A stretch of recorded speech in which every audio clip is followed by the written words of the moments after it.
Hello, Believe Nation. I'm Evan Carmichael. My one word is believe, and I believe that entrepreneurs are going to solve all of the world's major problems. I started the Mentor Me series with the goal to try to learn from people who've done a lot more than us, people who have done amazing things, that by spending a little bit more time with them, hopefully some of their values, their belief systems, their way of thinking seeps into us to help us become the best version of ourselves. So to help you on your journey today, we're going to learn from Robin Sharma and some of his best leadership motivation. Mentor me, Robin. And as always, guys, as you're watching, if you hear something that really resonates with you, please leave it down in the comments below and put quotes around it so other people can be inspired as well.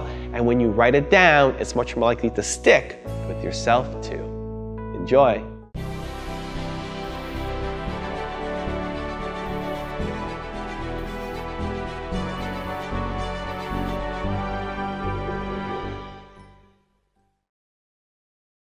I've spent so much of the past 20 years of my life evangelizing a message that leadership is not about a title, leadership is not about the size of your office, leadership is not about having formal authority, leadership is a mindset, leadership is a way of operating through your days, leadership is a heart set, leadership is a way of being.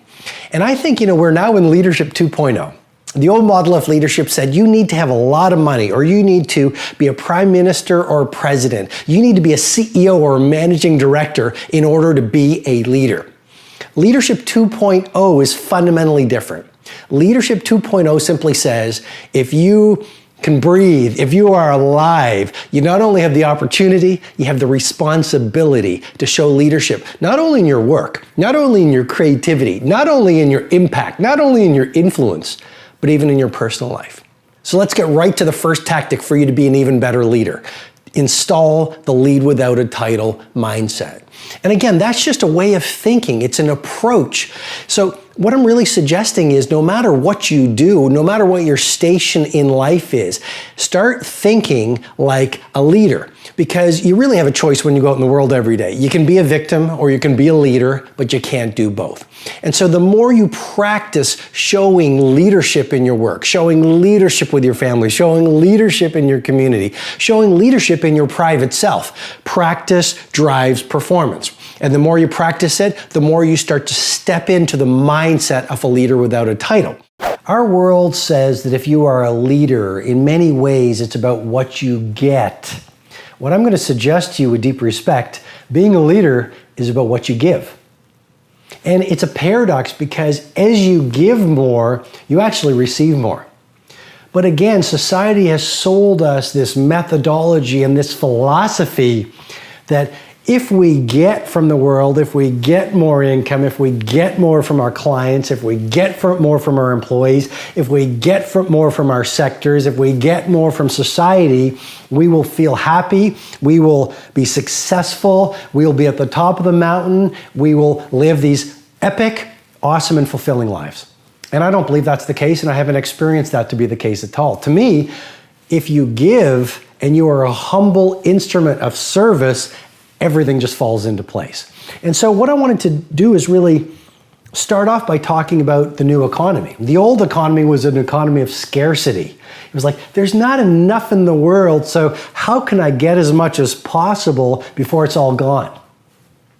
The new economy that we do business in and that we live life in is one not of scarcity, but it's about generosity. And I think the person who gives the most wins. And that's just the world we live in right now, whether you believe this or not. So what I'm going to challenge you to do is simply, I'm going to walk you through some insights right now, but start thinking about this. What if Robin is right? The strangest paradox of leadership is not about what I give. The strangest paradox of leadership is as I serve more and help more people, I not only become more, I actually receive more. The first insight I want to offer to you, and I call it the 10x value obsession. Just make a brain tattoo, sort of a psychological wiring that you practice until the point it's unconscious and automatic, which is this. How can I give my customers 10 times the value that they have any right to expect? So whatever it is, whatever product you pour into the world, how can that product give them 10 times the value that they're expecting? That dominant mindset and way of being has colossal consequences. You see, Most people can talk the talk, they don't walk it. They talk the talk, yeah, I want to give, I want to wow my customers, I want to give great products, I want to give a great user experience, great customer service, maybe even to their friends. They talk a good game, but there's a misalignment between their vocabulary that they're expressing publicly and their actual internal intent. And when there is a misalignment with what you say and what you truly feel, even if what you truly feel is subconscious, you don't even know it, people feel it. So the first idea on this 10x value obsession, you really want to come from a place where you actually feel, I need to be an instrument of service. Robin is right. I want to be a giver versus a taker. I want to give these people who put food on my table that I call my customers 10 times the value they have any right to expect. And once that becomes your emotional and your dominant way of being, people feel it. And it changes your behavior and it changes your performance. You actually go the extra mile. You actually start to wow. Your products are not mediocre. Your products are masterful. Your team is not average. Your team becomes iconic. Why? Because you're coming from that deep, emotional, passionate place that is far more powerful than the cold, hard logic of let us make our numbers so that we satisfy our shareholders. Number 3. I call it the 3I practice. The 3I practice. If you want to be a better leader, understand and then practice these 3 I's. Number 1, inspiration. The job of a leader really is to inspire other people. If you look at Steve Jobs, you look at Elon Musk, you look at Nelson Mandela, you look at Sergey Brin of Google, you look at a Rembrandt or a Picasso, these people were incredibly inspired. They were not only incredibly inspired, they were inspirational to other people. I mean, there's that incredible story of Steve Jobs, and a lot of people say Steve Jobs wasn't a nice person. And yet, if you were to poll the former employees of Apple, they would say, my years at Apple working with Steve Jobs were the single best years of my entire career. And you say, why? And they say, because he was inspirational. I mean, when Steve Jobs was a young man or a young kid, his father said, go out and paint the fence outside of their house. And Steve Jobs said, no problem. He went out and he started painting the outside of the fence. A few hours later, his father comes out and says, Steve, did you paint the fence? Steve says, I did, Dad. Steve Jobs' father inspects the fence. And he says, Steve, you did a great job painting the outside of the fence, but you didn't paint the inside of the fence. And Steve Jobs looks up at his father and says, but Dad, no one's going to see the inside of the fence. And his father looks at him and says, but son, we will. Now it's many decades later and Steve Jobs is running Apple and they're ready to launch, or ready to develop rather, the first Apple Macintosh. And he looks at his design team and he said, here's your deliverable. I want the outside of the computer to look so simple and so elegant, like a piece of art. But here's the real mission. Make the inside so beautiful that it'll bring tears to our eyes. And his design team looked at him and said, but Steve, no one's going to see the inside of the Apple Macintosh. And Steve Jobs looked at his team and said, but we will. That's inspiration. I think the only title that really matters is CIO, Chief Inspirational Officer. So no matter what you do, whether you're a teacher or firefighter, an astronaut or an entrepreneur, maybe you're a managing director, maybe you're a mother or a father, be the CIO, the Chief Inspirational Officer of all you do. The second I of the 3I practice to make you an amazing leader is influence. Influence. You want to be so good at what you do that you influence other people. You want to use the words and the language of leadership versus victim speak. You want to influence people by your mindset, by your heart set. You want to influence people by your thinking patterns. You want to influence people by your productivity. So you want to influence people, and that's the job of a leader. And then the third I of the 3I practice, impact. Less talk, more do. No matter what your title is, you know you're leading, you know you're winning when you are creating impact. A lot of people in the world, and victims love to do this, they talk about what they're going to do. Here's the project I'm going to launch. Here's the marathon I'm going to run. Here's the life I'm going to craft. But they don't execute. Impact is about translating your ideas to execution. And so the fourth leadership lesson is be deep versus be light. Be deep. I mean, this is a gorgeous opportunity to build a monopoly of mastery within your industry. I mean, you want to be so good at what you do that when we watch you in action, tears come to our eyes. People rise to their feet and applaud you. And how do you do that? Well, you separate yourself from the way most people operate in business and in life. You go deep. We live in a world that is really suffering from the cult of superficiality. Everything is fast. Everything is quick. Everything is light. Imagine you resolve today, I will be deep when I do work, when I work on a project, when I build a client relationship, when I work with a personal relationship, when I install a new habit. It's not going to be light. I'm not going to be superficial. I'm going to go deep. I'm going to bring rigor to my game. Let's say you're installing a new habit. Let's say it's my famous 5 a.m. club. You start reading all the literature on the neurobiology of early rising. You actually read all of the books on habit installation. You actually find a coach, let's say, to help you install the 5 a.m. routine. You actually build out a protocol to mark your progress. I'm just saying, could you imagine, rather than going very wide in your work or very wide in your personal life, you dial it in with a monomaniacal focus to be genius level at just a few things? That's rigor. And rigor is really an approach. I was in Luzern, Switzerland a few months ago, and I was working on my new book, and someone delivered some tea, and I had asked for some fresh lemon. And what I noticed is whoever had sliced the lemons took the time to de-seed the lemon wedges. And that's really your metaphor for this podcast. That's what this lesson is all about. The fourth leadership lesson, be deep versus be light. It's about de-seeding the lemon wedges on the areas of focus that are most important to you. Anyone can just cut the lemon wedges and hand them to you. But this producer had the discipline, the bravery, the acumen, the commitment, the devotion to actually take the time to de-seed the lemon wedges. There is incredible and indelible influence and imprinting going on your philosophy and on your mind when you read a book. So you have a conversation with someone, and I'm sure you've had a conversation, maybe it's with a chef or a great entrepreneur or a wise human being, and that maybe it was just one conversation. But that person in that 10-minute conversation or hour-long conversation said something to you that formed your philosophy that changed the rest of your life. Well, that's what you can get in a book. You can have a conversation tonight with Kanye. You can have a conversation the next night with Edison. You can have a conversation 2 nights from now with Nelson Mandela. You can read the biography that I recently read of Elon Musk. You can read about Steve Jobs. You can read about Vincent van Gogh's life. You can read about Martin Luther King Jr.'s life.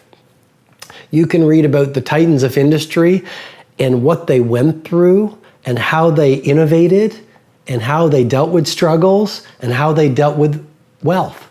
You can read books on productivity from the most productive people on the planet. You can learn how people who built companies like IKEA and Red Bull, how they did it. They took a small idea and built it into an empire. So what I'm suggesting to you with great love and respect, as I always do in these mastery sessions, is reading a book is nothing more than having a conversation with the author. And you can spend your evenings or mornings or afternoons or lunchtimes connecting with the greatest minds who have ever graced the planet. You cannot put a price tag on that. If you hire C-level people, please don't be surprised if you have a D-level company. If you truly want an iconic business, one that stands the test of the generations, one where you build what I call a globally cherished brand, then you absolutely must make it your dominant obsession to hire and manage and retain and engage only A-level performers. The best leaders on the planet grow other leaders. So if you're not growing leaders faster than your peers, you're not leading, you're following. I'm going to repeat that again. The job of the leader is to grow more leaders. So yes, do your work. Yes, become more creative. Yes, innovate. Yes, optimize your personal life. And yet at the same time, make the time to develop leaders around you. What that might look like at the office, celebrating a teammate. At the office, that might look like modeling mastery. At the office, it might look like collaborating with someone who needs some collaboration. At home, what does growing leaders look like? Well, it might be mentoring your children, exposing them to art, giving them great books. It might mean being a positive force in your home life. So the job of the leader is to grow more leaders. One of the things I observe is simply this. A lot of people are very careless with their language. And so, there's a huge shift. You can either be a victim or you can be a leader, but you can't be both. And if you look at someone who is a victim, a lot of their victimhood comes down to the words they use. I mean, the words you use either lift up your energy, the words you use either make you more creative, the words you use either allow you to do world-class things, or the words you use deny your talents. The words you use could reduce your energy. The words you use could hurt your leadership. So you have a choice every day at work and at home and out on the streets with strangers. You can develop a victim vocabulary or the language of leadership. And in this mastery session, I want to walk you through some of my insights on those. Well, words are powerful. I mean, words have destroyed nations. I mean, think about the great dictators. They're words of hatred. They're words of toxicity. They're words of breakdown.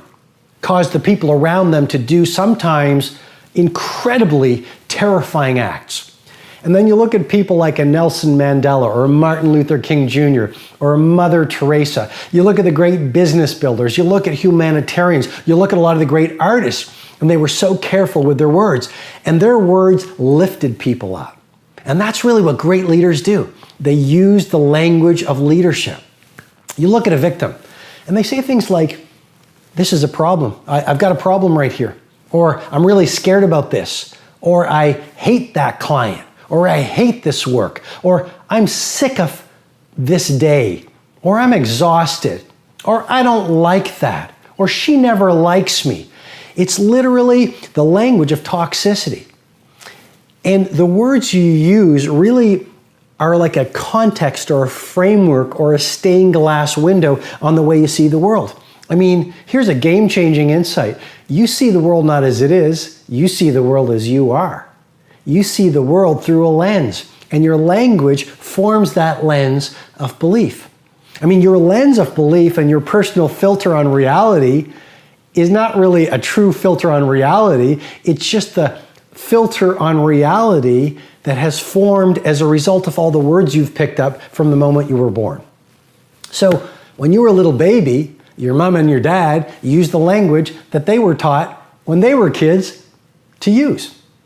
And if they use the language of victimitis, and if they use the language of victimhood, like, "Well, you can't do this, I hate this, I'm tired of this, money doesn't grow on trees, be ordinary, if you're successful, you'll be hated." All that messaging that we pick up from our parents and the media and the world around us and our peers, the little kids that we used to play with in the playground, or the friends that we had as teenagers, that will either lift us up or tear us down. So I guess what I'm trying to say, and hopefully I'm making the point clearly for you, but we see the world through this personal filter, and a lot of this personal filter that drives our performance and our behavior is really constructed from the words that we've picked up and then the words we are taught to use.